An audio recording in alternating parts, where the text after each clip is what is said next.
लगाएं। आज का पहला सवाल तैयार हो सभी? चलिए, तो आज का फर्स्ट क्वेश्चन आपकी स्क्रीन पर तैयार हो जाओ और आंसर लगाना शुरू करो। आपसे कह रहा है कि the rhythmic contractions of the lining of muscles of canal to push the food along the gut. अरे मैम, ये क्या बात है ना?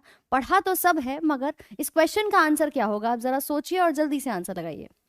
वो आपसे कह रहा है भोजन को आंत के साथ जो हम नीचे की ओर धकेलते हैं, उस प्रक्रिया को क्या नाम दिया जाता है? उसे पेरिस्टाल्सिस कहते हैं, क्रमाकुंचन, उसको सुविधा या फैसिलिटेशन कहा जाता है, गटेशन कहा जाता है, या इनमें से कोई भी सही नहीं है? या इनमें से कोई भी सही नहीं है? एक बार जल्दी जल्दी से बताएंगे।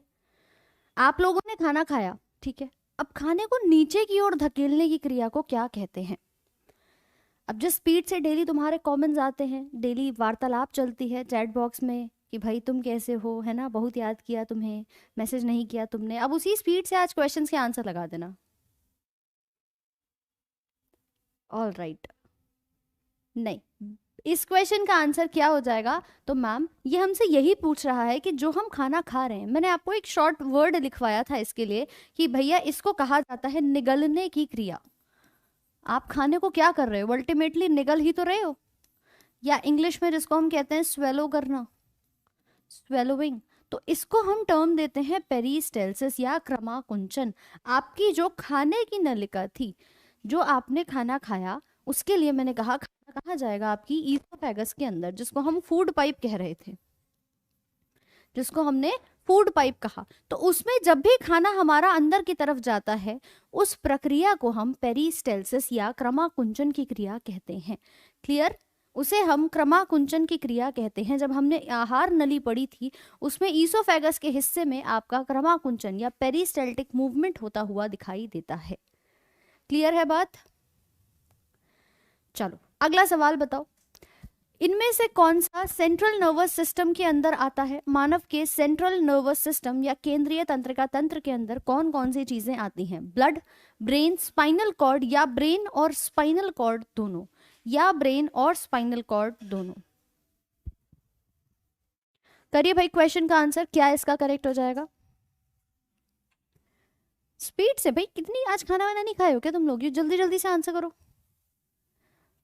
ब्लड, ब्रेन, स्पाइनल कॉर्ड, या फिर दोनों? अब सेंट्रल नर्वस सिस्टम है, ये जो भावनाओं में बह रहे हैं और सिर्फ मस्तिष्क का आंसर लगा रहे हैं, जरा एक बात पे जोर दो कि मैम जब आपने पूरा ब्रेन पढ़ाया था, या जब आपने पूरा नर्वस सिस्टम पढ़ाया था, उसमें हमने दो प्रकार पढ़े थे, एक था सीएनएस और दूसरा था पीएनएस। एक सेंट्रल था केंद्रीय तंत्रिका तंत्र, दूसरा परिधीय तंत्रिका तंत्र कहलाता है। यही दोनों थे। इसमें से सेंट्रल वाले के पार्ट पूछ रहा है आपसे, तो सेंट्रल का हिस्सा दोनों कहे जाते हैं, मस्तिष्क भी है और मेरुरज्जु भी कही जाएगी, यानी कि brain and spinal cord both are the correct answer. बेटा ये सारे सवाल प्रीवियस ईयर क्वेश्चंस हैं, आपके ऑलरेडी आए हुए सवाल हैं जो एसएससी द्वारा पूछे गए हैं। ठीक है, जब हम परिधीय की बात करते हैं, हम पेरिफेरल की बात करते हैं, तो यहां पर हमने नसों के बारे में पढ़ा था। परिधीय तंत्रिका तंत्र, क्या पढ़ा था इसमें? कि यहाँ सारी की सारी नर्व्स या नसें आती हैं। याद आ रहा है? ये रिवीजन जब तक नहीं करोगे तब तक चीजें ऐसे ही, मतलब थोड़ा बहुत याद है, भूल गए मैम, ये रिवीजन टेक्निक बहुत जरूरी है। आपको पता होना चाहिए कि रिवीजन थेरेपी कम से कम 3 दिन बाद आपने रिवाइज जरूर करना है चीजों को। चलो next question. Which organ of the body does the detoxification of the most poisonous substances in the body? देखें भाई क्या आंसर लगा रहे हैं। शरीर के किस अंग में सबसे जहरीले पदार्थों का विष हरण देखा जाता है? रिवाइज है, बहुत अच्छा। देखो जो रिवाइज नहीं कर रहा है, मैं आप लोगों को यही कहूंगी, रिवीजन बेहद इंपॉर्टेंट है। इसीलिए भैया चाहे हफ्ते में एक बार जरूर कर लो, लेकिन रिवाइज करना मत छोड़ना हर एग्जाम के लिए। ये नहीं कि केवल मैं एसएससी की बात कर रही हूँ, दुनिया का कोई भी एग्जाम आप दे रहे हो, यूपीएससी से लेकर ग्रुप डी या कोई भी लेवल का स्कूल कॉलेज कोई भी एग्जाम, चीज़ों को रिवाइज करते रहोगे तो वो चीज़ें आपके दिमाग में रिटेन रहेंगी, क्योंकि अल्टीमेटली सेंट्रल नर्वस सिस्टम ही है जो सारा कुछ संभाल रहा है। Very good. आंसर क्या हो जाएगा इसका? वो कह रहा है सबसे जहरीला पदार्थ। क्या होता है, जैसे हम कहते हैं कि भाई हमारी बॉडी के अंदर जितना भी विष है, जितना भी अमोनिया है, यूरिया है, इन सबको डिटॉक्सिफाई करने का काम हमारा लिवर का देखा जाता है, जिसको हम यकृत कहते हैं। जब हमने कल यकृत पढ़ा था पिछली क्लास में, तो यही इसका एक पहला फंक्शन देखा था कि ये डिटॉक्सिफाई करता है, शरीर के विष को हरता है। अब यहाँ मैं मोस्ट पॉइजनस क्यों लिख रही हूँ, क्योंकि मैम अगर मैं अमोनिया की बात करूँ, अगर मैं अमोनिया की बात करूं तो अमोनिया सबसे ज़्यादा टॉक्सिक देखा जाता है, सबसे ज़्यादा विषैला देखा जाता है। आप देखते हैं कि हमारी या इंसानों की बॉडी से कभी अमोनिया बाहर नहीं निकलेगा, हमारी बॉडी से यूरिया बाहर निकलता है। और अगर मैं किसी मछली या किसी पानी में रहने वाले जीव की बात कर रही हूँ, उनके शरीर से ये अमोनिया जो है वो उत्सर्जन के दौरान निकलता हुआ दिखाई देता है, यानी कि उनका विषैला पदार्थ बन के निकलता है। इसी को सबसे ज्यादा पानी की आवश्यकता होती है, सबसे ज्यादा पानी की आवश्यकता भी इसी को होती है उत्सर्जन के दौरान। आपने बॉडी से इसको एक्सक्रीट कर दिया तो भाई पानी भी उतना ही ज्यादा ये मांगता है, क्योंकि सबसे ज्यादा क्या है, जहरीला है। So correct answer is liver. Liver का काम है विष हरण करने का। क्लियर? हाँ, इसका पीडीएफ मिल जाएगा। नेक्स्ट क्वेश्चन बताओ अब। Brain receives and send signal in the form of, शरीर के किस, ओके इसकी जरा हिंदी रहने देना, ठीक है। वो कह रहा है कि मस्तिष्क किस रूप में सिग्नल प्राप्त करता है, सिग्नल प्राप्त करता है और पहुंचाता है। इस क्वेश्चन का आंसर करें। केमिकल, रासायनिक दौरान मैग्नेटिक इंपल्स होती हैं, मैकेनिकल होती हैं या इलेक्ट्रिकल होती हैं,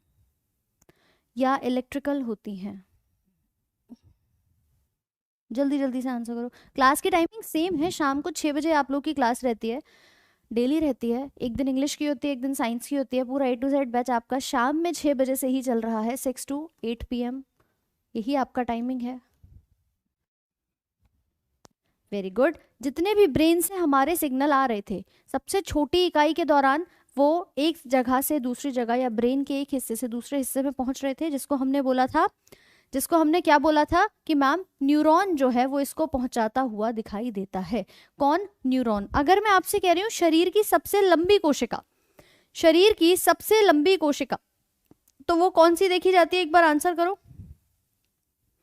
शरीर की सबसे लंबी कोशिका कौन सी कही जाती है? बहुत अच्छे,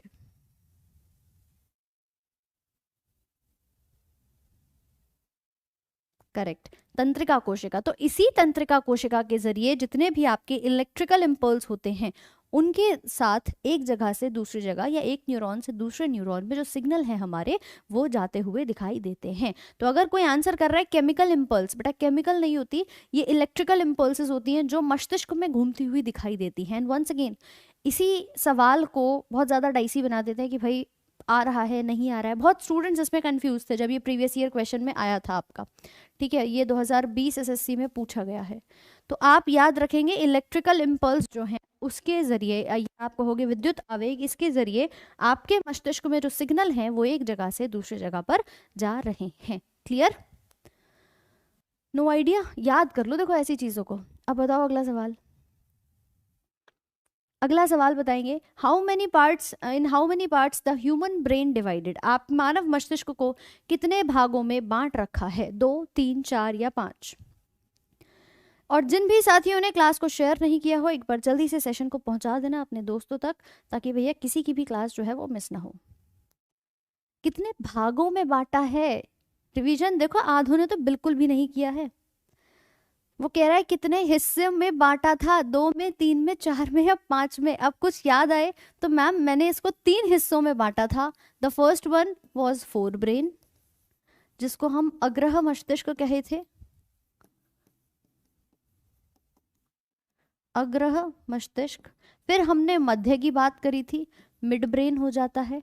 और पीछे की तरफ हमारा पश्चिम मस्तिष्क या हाइंड ब्रेन कहलाता है। एक मध्य वाला हिस्सा था और एक पीछे की तरफ पश्चिम वाला हिस्सा था। तो कुल मिला के 3 हिस्से हमारे यहाँ पर हो जाएंगे। 3 हिस्से, पार्ट्स कह रहा है, पार्ट्स कह रहा है, लोब नहीं पूछ रहा। अगर लोब कहता तो 4 लोब थे, टेम्पोरल, फ्रंटल, पैराइटल और ऑक्सीपिटल, वो 4 हमारे लोब्स थे। यहाँ 4 ब्रेन का हिस्सा बताया था। एक सबसे बड़ा पार्ट सेरेब्रम कहलाता है, जैसे हम प्रह मस्तिष्क कहते हैं, फिर थैलेमस आएगा, फिर हाइपोथैलेमस आएगा। यहाँ पर हमने बात करी थी कि सेरिबेलम आता है, पॉन्स आता है, मेड्यूला आता है। आ रही है कहानी याद? Very good. So answer is option number 3, correct. Next बताओ, इनमें से किसका यूज आप अपच को ठीक करने के लिए करते हैं? Which of the following is use to treat indigestion? कि मैम आज ना बड़ा मन कर रहा था, शाम को जाकर हम तो खूब सारे चाट पकौड़े खाकर आ गए। अब आ गए तो भाई ठीक है, तुम्हें नहीं मन था तो कोई बात नहीं, सब करना चाहिए, लेकिन एक लिमिटेड क्वांटिटी में। तुमने, ठीक है मैम हमने तो आज चाउमीन देखी तो इतनी चाउमीन खा ली कि भाई खाना तो छोड़ो, अब हमें अगले दिन सुबह भी क्या होने लगी, चाउमीन ही याद आ रही थी, है ना। दिमाग में मैम चाउमीन के अलावा कुछ और जा ही नहीं रहा था। और फिर मैंने क्या किया कि सुबह उठ करके मेरे होने लगा पेट में दर्द या मुझे इनडाइजेशन, अब कुछ और खाने का मन ही नहीं कर रहा है, इतनी चाउमीन खा ली है। तो जब पेट में कुछ ऐसी अपच या कॉन्स्टिपेशन या इनडाइजेशन की समस्या हो जाती है तो फिर क्या करते हो? फिर आप जाते हैं भैया, या तो डॉक्टर के पास जाएंगे, या आप उसको ठीक करने के लिए घर में एक इनो होगा, इनो को पी लेंगे। तो बेसिकली वो सभी चीज़ें जो आपके एसिडिटी को, पेट में बनी हुई अपच, एसिडिटी, कॉन्स्टिपेशन, इन सब को ठीक करती है, उसे हम एंटासिड कहते हैं, करेक्ट। उसे हम एंटासिड यहाँ पे कहते हैं। नाम ना भी याद रहे तो चल रहे ना। एंट एसिड मतलब, एंट मतलब एंटागोनिस्टिक, या जैसे हम कहते हैं विपरीत काम करने वाला, एंटागोनिस्टिक। और एसिड, जो एसिड के अपोज में उल्टा काम करे और एसिड को दबा दे, कि भाई जितनी एसिड बन रही है पेट में उसको शांत कर देगा। इसके अंदर सारी चीजें क्या होती हैं, इसके अंदर मैग्नीशियम हाइड्रोक्साइड आपको दिखाई देता है, जो एक बेस की तरह काम करेगा। पेट में एसिड है, ये बेस बन के जाएगा और कहानी क्या हो जाएगी, न्यूट्रल हो जाएगी। कहानी क्या हो जाएगी, न्यूट्रल हो जाएगी। क्लियर? तो इसके उदाहरण ही आप लोग देखते हो कि भाई आपने इनो ले ली, डाइजीन ले ली, ऐसे अलग अलग एग्जाम्पल्स आप लोग यहाँ पर देखते हैं। मिल्क ऑफ मैग्नीशिया जिसे हम यहाँ पे कहेंगे। क्लियर?